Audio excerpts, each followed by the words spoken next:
Hello friends, সকলকে স্বাগত। Math tricks part 8। Part 8-এ ম্যাথসের কিছু গুরুত্বপূর্ণ ট্রিক্স নিয়ে আলোচনা করব, যেগুলি রেলওয়ে, এসএসসি, পিএসসি এবং যে কোনো গভর্নমেন্ট এক্সামের জন্য খুবই গুরুত্বপূর্ণ হতে রয়েছে। কোশ্চেন নাম্বার 1, একটি সংখ্যা 25% কমে হয় 225, এটিকে কত শতাংশ বাড়ালে 390 হবে? একটু বোঝো, সংখ্যাটি 25% কমে হয় 225, তাহলে সংখ্যা যদি 100% হয়, তা থেকে কত কমছে? 25% কমছে। ওকে, তাহলে 25% কমে তার মানে কত? সেটা হচ্ছে 75%। ক্লিয়ার? সেই 75% সমান কত? 225 দেওয়া আছে। এটিকে কত শতাংশ বাড়ালে 390 হবে? তাহলে 225 সমান কত? এটা আমরা লিখে নিতে পারি। 225 সমান কত? 75%। ঘুরিয়ে লিখলাম। সংখ্যাটি 25% কমে গেছে, তাহলে সংখ্যাটি 100 ধরেছিলাম, তার 25% কমে গেছে সমান 75%। ওকে, সেটা সমান 225। তাহলে 225 সমান 75% লিখতে পারি। এবার কত শতাংশ বাড়ালে হয় 390? তাহলে আমরা লিখছি 390 সমান কত? এটা বের করলে পেয়ে যাবো, তাই তো? 75/225 গুণ 390। ওকে, আমরা কাটাটি করবো। 75 75 3-এ 225, 5 3 15 5 হাতে 1, 3 21 22, 3 দিয়ে কাটবো, 3 13 39, ওটা 0, তাহলে 130। ওকে, বলছে কত শতাংশ বাড়ালে? তাহলে 130, তাহলে 100 থেকে কত বড়? 100 থেকে 100% ধরেছিলাম, তাহলে সেটা 130। তাহলে 130 থেকে 100 আমরা বিয়োগ করবো, সমান 30% বাড়ালে। ওকে, তাহলে 30% বাড়ালে 390 হবে। আমরা অপশন দেখব, option B, 30% is the correct answer. নিশ্চয়ই বুঝতে পেরেছ? ওকে, কোশ্চেন নাম্বার 2, সমাধান করো। 180%-এর জিজ্ঞাসা চিহ্ন ওটা বের করতে হবে, ভাগ 2 সমান 504। তো আমরা বের করে নিই। 180%, তাহলে 180% বাই 100 এটা করতে পারি। এর মানে কি? গুণ। এবার এখানে জিজ্ঞাসা চিহ্ন জায়গায় আমি এক্স ধরে নিলাম, ভাগ 2, তার মানে এটা লিখতে পারি x/2। ক্লিয়ার? এক্স ভাগ 2 মানে x/2, এটা লিখতে পারি। সমান কত আছে? 504।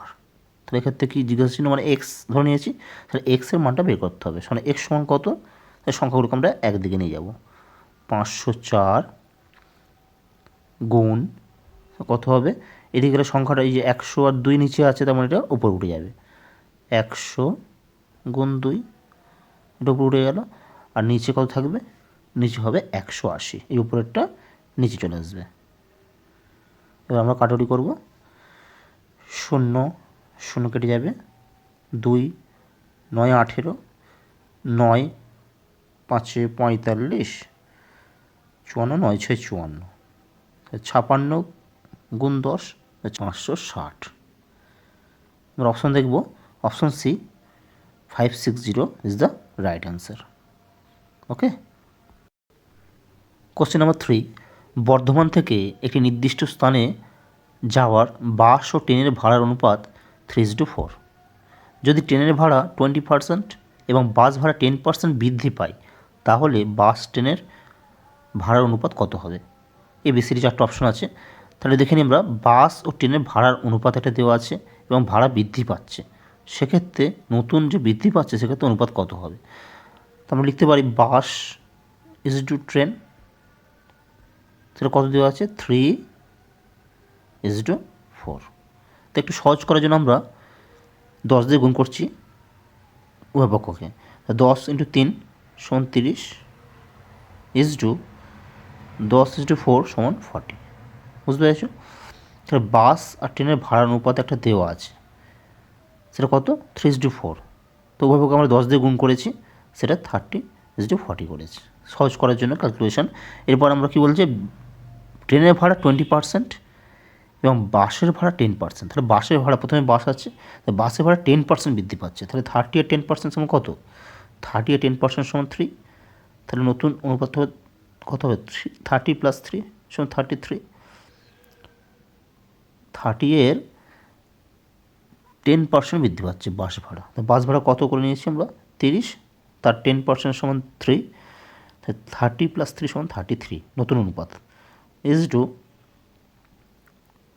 এবার বলছে ট্রেনের ভাড়া কত পার্সেন্ট? ট্রেনের ভাড়া 20% বৃদ্ধি পাচ্ছে। তাহলে 40 হচ্ছে ট্রেনের ভাড়া 40, তাহলে 40 আর 20% সমান কত? 8, তাহলে 8 বৃদ্ধি পাচ্ছে। তা আগে ছিল কত? 40, তার সঙ্গে 8 যোগ হবে, তাহলে 48। ক্লিয়ার?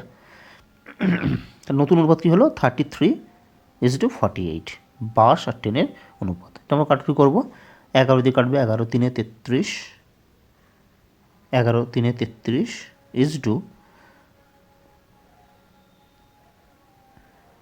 16 × 3 = 48, 3 দিয়ে কাটছি, 3, 11 × 3 = 33 আর 16 × 3 = 48। নতুন অনুপাত কত হবে?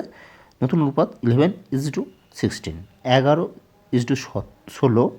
অপশনে দেখব option B, 11:16 is the correct answer. বুঝতে পারছো নিশ্চয়ই? আর একবার দেখি। তা প্রথমে কী করলাম? বাস আর ট্রেনের ভাড়ার অনুপাতটা প্রথমে লিখে নিলাম, সেটা কত দেওয়া আছে? 3:4। বুঝতে পেরেছো? তা একটু সহজ করার জন্য আমরা উভয় পক্ষকে 10 দিয়ে গুণ করে নিলাম। ক্যালকুলেশনটা সহজ করার জন্য 10 দিয়ে গুণ করেছি। 3কে 10 দিয়ে গুণ করলে হয় 30, 4কে 10 দিয়ে গুণ করলে হয় 40। ক্লিয়ার? এবার বলছে প্রথমে বাস আছে, তাহলে বাসের ভাড়া প্রথমে 10% বৃদ্ধি পাচ্ছে, তাহলে 30-এর 10% সমান কত? 3। ওকে, 30-এর 10% 3 বৃদ্ধি পাচ্ছে, তাহলে আগে ছিল 30 যোগ 3, নতুন অনুপাত হলো 33।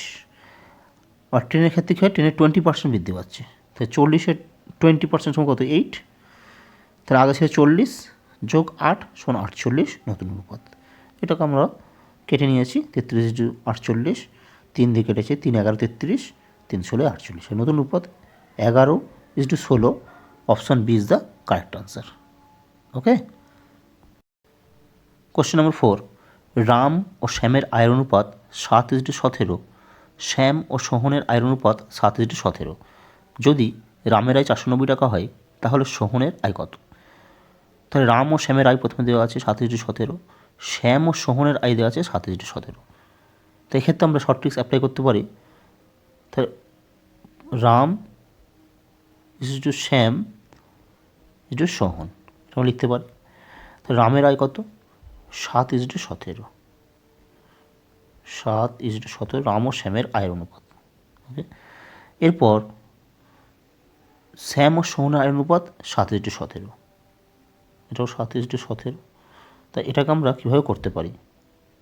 এটা নিয়ম আছে, প্রথমে 7-এর সঙ্গে 7-এর গুণ, এইভাবে আসবে, 7-এর সঙ্গে এর গুণ, তারপর সঙ্গে গুণ, এর সঙ্গে এর গুণ। ওকে, তো 7 × 7, 7 এটা আমরা লিখতে পারি 7 × 7 = 7 × 17 = 17 × 17। ক্লিয়ার?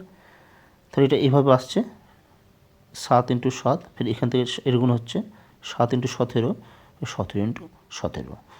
বুঝতে পেরেছ? তাহলে এইভাবে আমরা শর্ট ট্রিক্সের মাধ্যমে করবো। 7 × 49 গুণ 7 × 17 সমান 119, আর 17 × 17, 17 × 17 সমান 289। ক্লিয়ার? তাহলে এ বলছে রামের আয় দেওয়া আছে 490, তাহলে এখানে কত? 49, 49কে কত গুণ করলে 490 হয়? 10 গুণ করলে। তাহলে 49-এর সঙ্গে আমরা 10 গুণ করলে হয় 490, তাহলে উভয় পক্ষের সঙ্গে 10 গুণ করলে আমরা সব বাকিটা পেয়ে যাব। তাহলে এর ক্ষেত্রে কী হবে? তো কার চেয়েছে? সোহন, তাহলে সোহন সমান এটা কত? 289, তাহলে সোহনের সঙ্গে আমরা 10 গুণ করব, তাহলে 289 × 10 সমান 2890। ক্লিয়ার? অপশন দেখব আমরা, অপশন ডি 2890 টাকা। তাহলে সোহনের আয় 2890 টাকা। ওকে, তো আমরা দেখি তাহলে রাম ও শ্যামের আয়ের অনুপাত, একবার দেখি আমরা, রাম ও শ্যামের আয়ের অনুপাত 7:17, 7:17, আর শ্যাম ও সোহনের আয়ের অনুপাত 7:17। তাহলে এক্ষেত্রে নিয়ম কী বললাম? এটা এইভাবে গুণ হবে, ফের সঙ্গে এটার উপরে গুণ হবে, এর সঙ্গে উপর গুণ হবে। তো 7 × 7, 7 × 7 গুণ হয়েছে 49, 7 × 17 গুণ হয়েছে সমান 119, আর 17 × 17 গুণ হয়েছে সমান 289। ক্লিয়ার? তাহলে এটা আমরা অনুপাত পেয়ে গেছি রাম, শ্যাম আর সোহনের। এবার এখানে দেওয়া আছে আয়টা কত? 490 টাকা। তাহলে 49 সঙ্গে কত, এটা রামের ক্ষেত্রে, তাহলে রামের আয় কত 49, তার সঙ্গে 10 গুণ করলে হয় 490, তাহলে উভয় সঙ্গে 10 গুণ করলে আমরা প্রত্যেকটা পেয়ে যাব। এটা পেয়ে যাবো শ্যাম আর এটা পেয়ে যাবো সোহন। তো কী চেয়েছে এখানে সোহনের আয়, তাহলে সোহনের আয়ের সঙ্গেও কিন্তু 10 গুণ হবে। ওকে, 289 into 10 2890। Option D is the right answer. Math tricks প্রশ্ন নম্বর 5। আচ্ছা, শেষ প্রশ্ন, দুটি সংখ্যার অনুপাত 3:4 এবং তাদের লসাগু 84, বড় সংখ্যাটি কত? খুবই সহজ ট্রিক্স, আমরা উদাহরণ ক্যালকুলেশনে বের করে নেব। তা দুটি সংখ্যার অনুপাত দিয়েছে 3:4, যখন এরকম টাইপের অঙ্ক থাকবে তাহলে লসাগু দেওয়া আছে, তাহলে বড় সংখ্যা বা ছোটো সংখ্যা নির্ণয় করা খুবই সহজ। তাহলে 84 হচ্ছে তোমার লসাগু। আর যখন বড় সংখ্যা চেয়েছে, তাহলে বড় সংখ্যা যখন চাইবে, তাহলে বড় সংখ্যা সমান 84 বাই অনুপাতের সব থেকে ছোটোটা লিখব। অনুপাতের ছোটো কী আছে 3, সমান 3,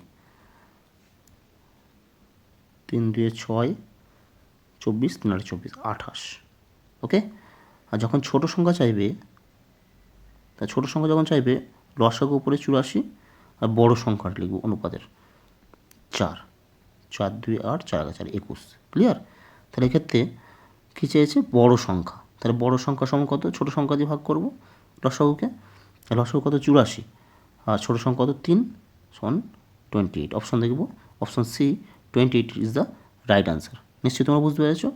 ওকে, তাহলে যখন অনুপাত দেওয়া থাকবে এবং লসাগু দেওয়া থাকবে তখন বড় সংখ্যা ছোটো সংখ্যা নির্ণয় করা খুবই সহজ। লসাগুকে ছোটো সংখ্যা দিয়ে ভাগ করলে বড় সংখ্যা পাওয়া যায়, আর লসাগুকে বড় সংখ্যা দিয়ে ভাগ করলে ছোটো সংখ্যা পাওয়া যায়। ক্লিয়ার? এক্ষেত্রে বড় সংখ্যা চেয়েছে, তাই আমরা ছোটো সংখ্যা দিয়ে ভাগ করেছি। 84/3 সমান 28। Option C is the right answer.